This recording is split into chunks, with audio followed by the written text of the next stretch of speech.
Hi everyone, मेरा नाम ऋषभ है और बात करेंगे आज शेयर मार्केट के बारे में, जिसने बहुत सारे दिनों के बाद आज फाइनली पॉजिटिविटी दिखाई है और अच्छी खासे मार्जिन से मार्केट आपको भागते हुए नजर आ रहा होगा। चाहे वो निफ्टी 50 हो, चाहे वो बैंक निफ्टी हो, खास करके बैंक निफ्टी पर इसका असर थोड़ा सा ज्यादा रहा है क्योंकि बैंक्स पिटे भी बहुत ज्यादा थे। देखिए, जो बैंक्स कम पिटे थे जैसे आईसीआईसीआई बैंक या एचडीएफसी बैंक, तो उनमें आप समझ लीजिए अगर तेजी आएगी तो बैंक निफ्टी में ऑटोमेटिकली तेजी आ जाएगी, और वो बहुत ज्यादा नहीं पिटे, मतलब उनमें अभी भी दम था। दूसरी चीज, SBI, axis bank, Kotak Mahindra जो बहुत ज्यादा पिटे थे उनमें अच्छी खासी बढ़त देखने को मिलती है। इस वजह से पूरा का पूरा आपको बैंकिंग सेक्टर अच्छे खासे पॉजिटिव आउटलुक के साथ क्लोजिंग देता है। अब निफ्टी 50 की बात करते हैं। निफ्टी 50 में देखिए कुछ चीजें अभी भी निगेटिव हैं। हालांकि क्वार्टर 3 के रिजल्ट्स की वजह से है ये सारी चीजें, क्योंकि क्वार्टर 3 के रिजल्ट्स उतने अनुमानित नहीं थे, जितने ज्यादा एक्सपेक्टेड थे उतने बेहतर नजर नहीं आए। लेकिन इसके अलावा आज सारी चीजें आपको पॉजिटिव होते हुए नजर आई होंगी लगभग। अब आप एक चीज याद रखिएगा कि अब मार्केट जो आगे का मूवमेंट दिखाएगा, मूव करेगा, वो नेक्स्ट वीक से पूरा का पूरा बजट के हिसाब से होगा। अभी देखिए बजट की जो एक्सपेक्टेशंस है उसके हिसाब से मूवमेंट दिखा रहा है, तो आपको तेजी देखने को मिली।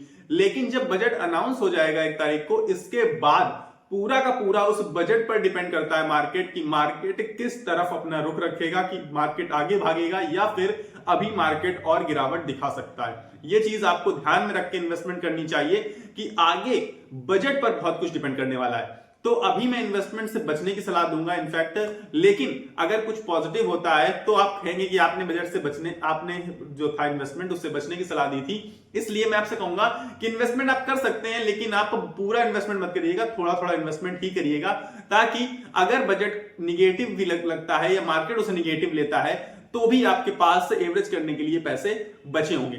बाकी आज सारी की सारी चीजें लगभग पॉजिटिव थी, पर मैं अभी भी आपसे यही चीज कहूंगा कि मुझे उतने उस हिसाब के पॉजिटिविटी नहीं नजर आई जिस हिसाब की पॉजिटिविटी पूरे के पूरे शेयर मार्केट में आज दिख रही थी, क्योंकि अच्छे स्टॉक्स में बहुत भारी उछाल नहीं था। कुछ कुछ चीजें बहुत भाग रही थी, लेकिन जिन पर हम सबकी नजरें थी वो इतने तेजी नहीं दिखा पाए, वो इतना तेज नहीं भाग पाए। लेकिन आप बस यकीन रखिए, टाइम रखिए, पेशेंस रखिए, अच्छी खासी तेजी आएगी, उन स्टॉक्स में भी आएगी तेजी, बस उनका समय आता है। देखिए कोई भी स्टॉक हो, पर्टिकुलर आप किसी भी स्टॉक को चुन लेंगे ना, पूरे साल आपको भागता हुआ नहीं दिखेगा। कोई भी स्टॉक हो, क्या हर दिन भाग सकता है क्या पूरे साल में?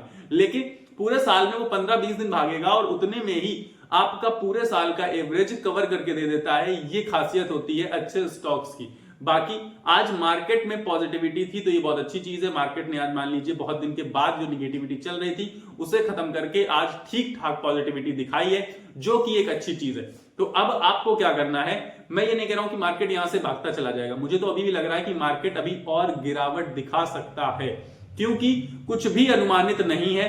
और ऊपर से एक चीज है जो रिसेंट अभी कल की बात है, डोनाल्ड ट्रंप ने जो टैरिफ वगैरह बढ़ाए हैं कोलंबिया पे कंपैरेटिवली, तो उसकी वजह से डर है हमारे मार्केट में भी, चाइना मार्केट में भी, या अदर एशियन कंट्रीज में भी, यूरोपियन कंट्रीज में, कि काफी ज्यादा समस्याएं क्रिएट हो रही हैं डोनाल्ड ट्रंप की वजह से, या वो करने की कोशिश कर रहे हैं। और सबसे मेजर रीजन जो शेयर मार्केट के गिरने का है, या फिर हम कह सकते हैं कि एफआईआईज के मेजर बाई ना करने का है, वो है हमारे रुपए के गिरने का। रुपया बहुत तेजी से गिर रहा है और डॉलर काफी हद तक स्ट्रॉन्ग साबित हो रहा है। इसीलिए एफआईआई जो है, फॉरेन इंस्टीट्यूशनल इन्वेस्टर्स, हमारी मार्केट में आने से डर रहे हैं या फिर एग्जिट कर रहे हैं। आपने अभी सुना होगा, अभी हाल फिलहाल एफआईआई की सेलिंग चल रही थी, जिसकी वजह से शेयर मार्केट काफी नीचे आया था। इसी वजह से शेयर मार्केट अब ऊपर नहीं उठ पा रहा है बहुत तेजी के साथ, क्योंकि एफआईआई बहुत ज्यादा अपने मार्केट में रुचि नहीं दिखा रहे हैं। ये सारी चीजें थी जो आपको समझनी होंगी, उसके हिसाब से आपको इन्वेस्टमेंट करना होगा। बाकी